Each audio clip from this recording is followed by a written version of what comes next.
Hello, আসসালামু আলাইকুম viewers. আরও একটি নতুন ভিডিও নিয়ে আপনাদের সামনে উপস্থিত হলাম।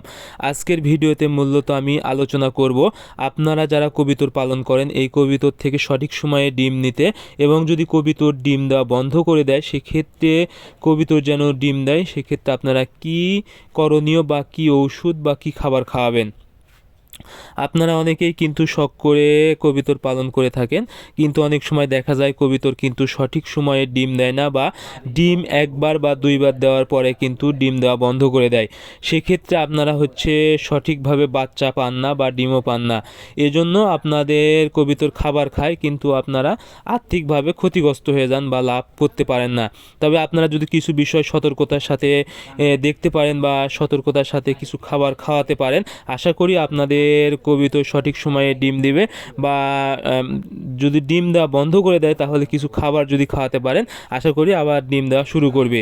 এর জন্য সর্বপ্রথম যে কাজটি করতে হবে সেটা হলো কবুতরকে আপনাদের সুস্থ রাখতে হবে, কারণ যদি কবুতর অসুস্থ হয়ে যায় তাহলে কিন্তু কোনোভাবেই কবুতর ডিম দেবে না। এজন্য কবুতর সুস্থ রাখতে বা রোগ জীবাণু থেকে দূরে রাখতে অবশ্যই আপনারা নিয়মিত রানীক্ষেতের ভ্যাকসিন করবেন, এবং কবুতরকে যেন কোনোভাবেই ঠান্ডা না লাগে সে বিষয়টা লক্ষ্য রাখবেন।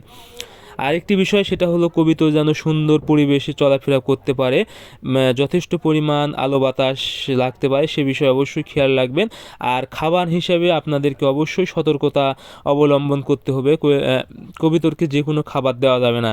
যখন সঠিক বয়স চলে আসবে, অর্থাৎ ডিম দেওয়ার বয়স চলে আসবে, তখন আপনারা যদি লেয়ার 1 ফিড খাওয়াতে পারেন, আশা করি আপনাদের কবুতর সঠিক সময়ে ডিমে চলে আসবে এবং ডিম দিয়ে দিবে।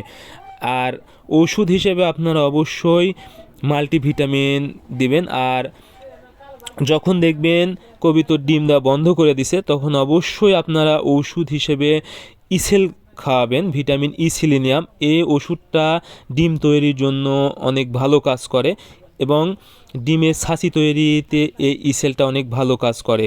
এটা যে কোনো আপনার পাখির জন্যই কিন্তু আপনারা ব্যবহার করতে পারেন এই ইসেলটা ডিম উৎপাদনের জন্য।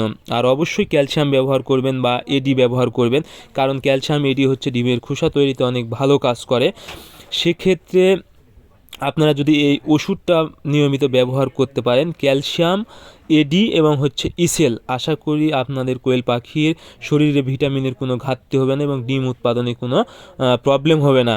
তো আপনারা যদি নিয়মিত এবং সঠিক বয়সে কবুতর থেকে ডিম নিতে চান তাহলে অবশ্যই এই ওষুধগুলো খাওয়াবেন, আর অবশ্যই লেয়ার 1 ফিড খাওয়াবেন।